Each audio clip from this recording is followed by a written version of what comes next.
All right, let's go to this conversation now. The ANC's step-aside resolution has once again come into sharp focus. Of course, this as the Ethekwini Region at the weekend elected former Ethekwini Mayor Zandile Gumede as its chairperson. Of course, she's agreed to step aside, but some are wondering what exactly is going on with the ANC as it inches closer towards its December conference, and how are these issues going to be resolved? Let's speak now to Sibongile Besani, who is the ANC Presidency spokesperson. Dr. Besani, thank you so much for your time. Before we get into the conversation around the step-aside resolution, let's talk about, your reaction to what you're seeing unfold in KwaZulu-Natal.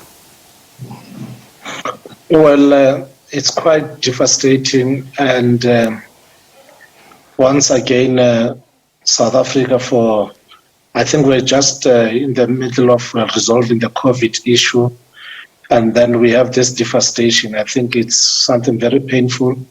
We want to send a word of condolences to the families that have lost loved ones.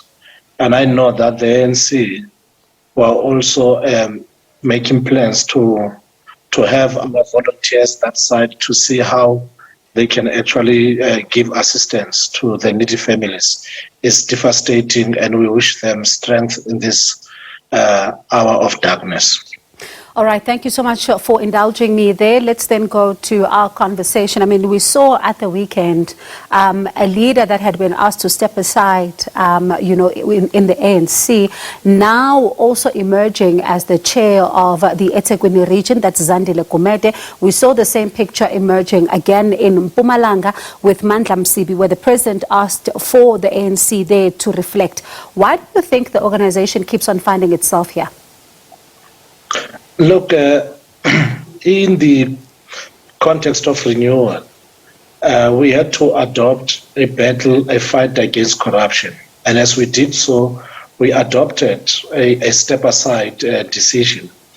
And right now, in the course of implementing the step-aside, we are actually moving forward. It's progressing, but it is also a process that can be strained by things that are unexpected. For an example, we expected that those who are indicted, they should voluntarily step aside, which is what they did. And we thought from a political consciousness point of view, even structures will understand that we should not engage in any process that would make mockery of our fight against corruption. So we think that it's one of the loopholes that the NEC has got to reflect on, because quite frankly, the resolution of step aside is progressing well, and it is helping the ANC to reclaim its high moral ground. But when we experience these loopholes, we believe that the ANC is capable of closing them tight now. Before we go to the loopholes, I'm keen to follow up on something you've said there, that comrades should not be making a mockery of the process of the fight against corruption. Looking at what has happened in some of the, the conferences where we saw those who are facing criminal charges being elected into positions, would you say this is a mockery of the fight against corruption? Look, the part of the reason is that it does not reinforce why we say mockery, it does not reinforce our fight against corruption. If, for instance, a person gets elected, and through our constitutional processes anyway, which is what we have to respect, but we also appeal to political consciousness and understanding of members that in as much as they have been elected constitutionally, we go beyond the Constitution to take a step further, that we should not engage in activities that would weaken our fight against corruption, because that's what society in 2019. Where do you think the disconnect is?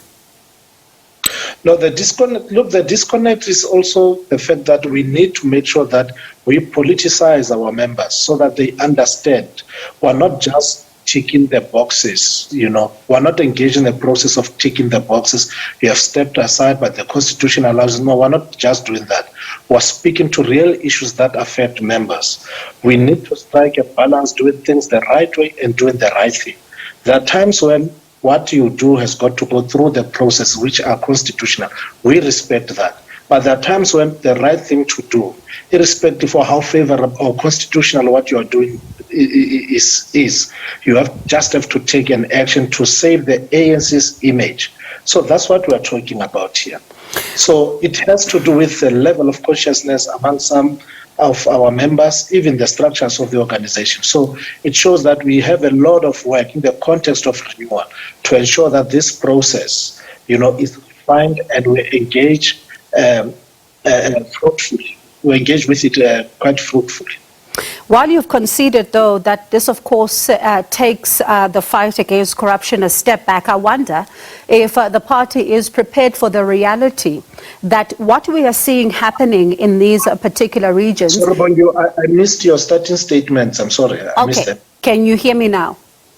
Yes, I can. All right. So I'm saying that while you are admitting and conceding that, this is some kind of a setback for the fight against corruption, how much of a concern is it for the ANC that what you are seeing in these regional conferences is a precursor of where you might find yourself in December when you finally have the conference? Because nothing is going to stop anyone that is facing criminal charges from being elected if what we are seeing at some of these, some of these events that we've seen in Mpumalanga as well as in Ethekwini is to go by. Look, to be frank, we don't see this as just a failure on our fight against corruption. Of course, we do see it puts a strain on that fight. And as you would know, the processes of the ANC are quite robust, are quite engageful.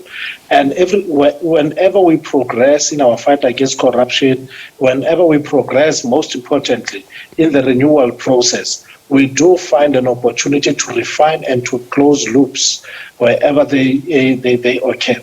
So when we say the NEC has got to reflect on this matter, this is part of ensuring that we'll refine it. So once the NEC has ventilated on the need to ensure that we don't, our processes of renewal broadly are not weakened, we'll also reflect on this matter, which has shown that there's a loophole in terms of how we adopted the processes. But we don't see it as a failure. We see it as a strain on it, and we're prepared to refine as we progress. But how concerned are you that even while you talk about the NEC itself that is going to reflect on this, how concerned are you, though, as the ANC, that you're going to find yourself in this position in December? And I ask you this because there's branches that have already expressed dissatisfaction with the step-aside resolution who are saying that they're going to want to challenge it come December. So how concerned are you that you're going to find yourself with some of the leaders at a national level that you've asked to step aside, who will be put in positions despite the fact that they may not be able to act? Look, the resolution on step aside is a resolution of conference. The conference of the ANC is the highest decision-making body. And we believe that at the point when the branches of at conferences you have 90% of the branches of the ANC being represented. So we believe that when this resolution was taken, it was taken against the background of the diagnostic report that we made. And part of that spoke to the need for the ANC to fight for corruption. And the NEC, flowing from that resolution, the NEC developed, in terms of the developed guidelines on how we should approach the issue of members and leaders of the ANC who are being accused of corruption. So structures cannot now say no, undermine the very same decision they have done. So such structures that undermine decisions of their own decisions, and then are structures that really have got to be properly educated. It is important that structures and members of the ANC are loyal to their decisions. So the fight against corruption and the step aside emanates from structures of the organization. They cannot cry foul. It's not an NEC decision. It's a conference decision. It has to be respected. We almost out of time. In 15 seconds, your reaction to the clearing of the former health minister by Parliament yesterday on the Digital Vibes saga. Of course, we do know the SIU probe is still, the SIU case is still ongoing. Well, whilst we respect our institutions, their decisions, I think they have explained as to why the committee or that has explained why it's it said it didn't find Comrade Zweli guilty of anything. And I think they acted on the facts before them. And we'll respect that, and these are matters that are ongoing. For now, we'll respect that because we think people are just responding to facts they have before them. All right. Thank you so much for your time. Do appreciate it. That was Sibongile Besani, ANC Presidency spokesperson.